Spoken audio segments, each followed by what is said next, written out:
Jai Hind Defense aspirants, welcome back to my channel SSP Success. For any query regarding SSP and AFSP, please join our Telegram channel SSP Success, whose link is given in the description box. And for more updates regarding SSP and AFSP, do subscribe our YouTube channel SSP Success. So guys, today we are going to cover India-South Korea relations in detail. That would be helpful for your lecturate GD as well as for your interview in SSP. So let's get started with the topic. So ये आप map देख सकते हो कि कहाँ पे south Korea है. Okay उसके अलावा जो है हिस्टोरिकल रिलेशन से शुरू करते हैं. देखो इंडिया और रिपब्लिक ऑफ कोरिया के रिलेशन जो है उनमें काफ़ी अप एंड डाउन आए हैं. ये पार्ट है काफ़ी सारे मल्टी डायमेंशनल ऑर्गेनाइजेशन के and they are support by a significant convergence of interest, mutual goodwill and high level exchange. जो बायलैटरल कॉन्सुलर रिलेशन है वो इस्टेब्लिश किए गए थे 1962 में, which was later on upgraded to ambassador level in 1973.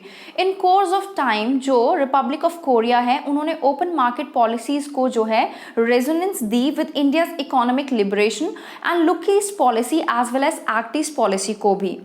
उसके बाद जो समगुक युशा है और heritage history of three kingdom जो है वो लिखी गई थी 13th सेंचुरी में. उसके हिसाब से एक प्रिंसेस जो है अयोध्या से जिनका नाम सूरी रत्ना था वो कोरिया में आई थी एक किंग से शादी करके जिनका नाम किम सुरो था और वो queen Heo Hwang-ok in the year 14 AD बनी. ओके उसके बाद जो कुछ रीसेंट जो फॉर्मर प्रेसिडेंट थे साउथ कोरिया के तो वो जो है उनकी जो ये कहते हैं कि उनकी जो एंसेस्ट्री है वो इन जो रॉयल कपल था उससे मिलती है. ओके जो कोरियन के बुद्धिस्ट मॉन्क है हाइचियो जो कि 704-787 CE में थे, या फिर होंग जियाओ उन्होंने इंडिया में विजिट किया था 723 से लेके 729 AD तक और उन्होंने एक ट्रैवल लॉग लिखा था pilgrimage to the 5 kingdom of India जो काफ़ी अच्छा विविड अकाउंट देता है इंडिया के कल्चर, पॉलिटिक्स और सोसाइटी के बारे में. जो हमारे नोबेल लॉरेट है रविंद्रनाथ टैगोर उन्होंने एक शॉर्ट बट इवोकेटिव पोएम को जो है वो कंपोज किया था जिसका नाम था लैम्प ऑफ द ईस्ट इन 1929 और ये पोएम जो है कोरिया के glorious past and it's promising bright future के बारे में थी.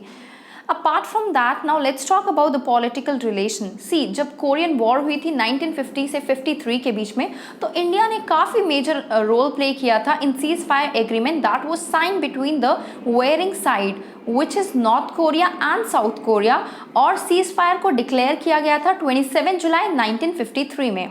मई 2015 में बायलैटरल रिलेशंस को अपग्रेड किया गया और उनको नाम दिया गया स्पेशल स्ट्रैटेजिक पार्टनरशिप.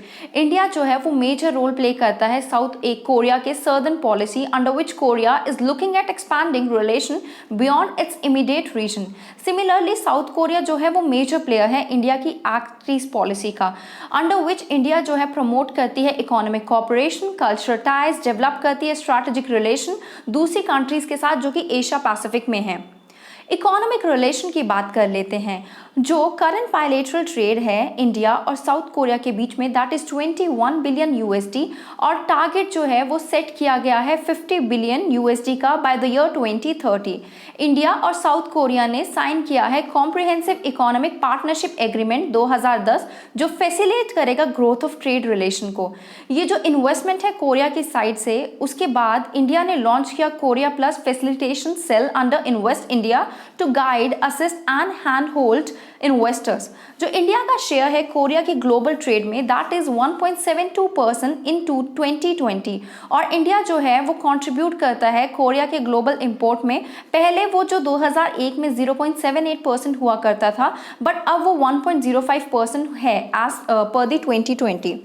ओके अब कल्चरल रिलेशन की बात कर लेते हैं जो कि हम ऑलरेडी बता भी चुकी हूँ मैं आपको. जैसे कोरियन बुद्धिस्ट मॉन्क है उन्होंने एक वो लिखा था ट्रैवल लॉग लिखा था pilgrimage to 5 kingdom of India जो कि विविड अकाउंट देता है इंडिया के कल्चर, पॉलिटिक्स और सोसाइटी के बारे में. हमारे रविंद्रनाथ टैगोर जी ने भी एक शॉर्ट इवोकेटिव पोएम लिखी थी लैम्प ऑफ ईस्ट 1929 में.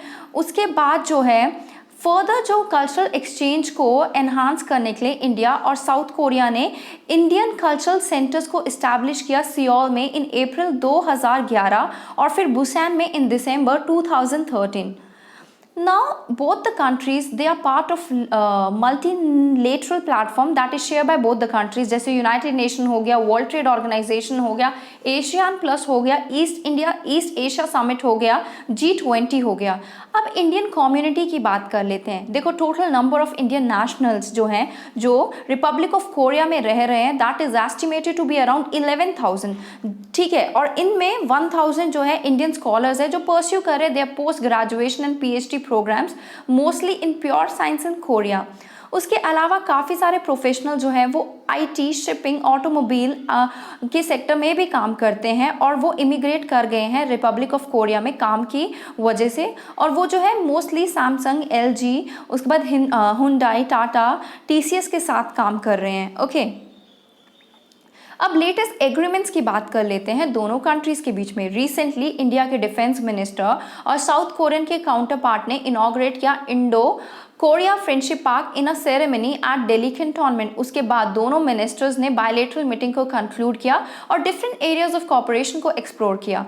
अर्लियर इन फेब 2019 जो प्राइम मिनिस्टर ऑफ इंडिया हैं, उन्होंने विजिट किया था साउथ कोरिया में। ओके, उसके बाद जो है वे फॉरवर्ड की बात कर लेते हैं। इंडिया और साउथ कोरिया के रिलेशन जो है उनमें काफ़ी स्ट्राइड्स आए हैं रिसेंट ईयर्स में, और जो है ये ट्रूली मल्टी डायमेंशनल बने हैं। ओके, और दोनों के इंटरेस्ट भी मिलते हैं काफ़ी सारे उसमें क्षेत्र में। उसके बाद काफ़ी अच्छा स्कोप है टाइज को एक्सपैंड करने का इंडिया और साउथ कोरिया के बीच में, और एक यूनिक रिलेशन बनाने का एशिया में। जो अभी हमें ज़रूरत है वो एक पॉलिटिकल विल की, एक नई इमेजिनेशन की, ताकि डाइवर्स एरियाज़ में जो है दोनों कंट्रीज़ कोऑपरेट कर पाए, जैसे cultural relation, people to people contact, democracy को हार्नेस कर पाए, liberal values and cementing civilisational connection. Okay, so guys, that was all. Do like, share and subscribe our channel SSP Success। और अगर आप में से किसी को भी NCERT टेस्ट सीरीज को ज्वाइन करना है जो कि CDS 2 2021 के लिए है, तो आप हमें टेलीग्राम चैनल पे कांटेक्ट कर सकते हैं। So guys, that was all. Bye. Thank you.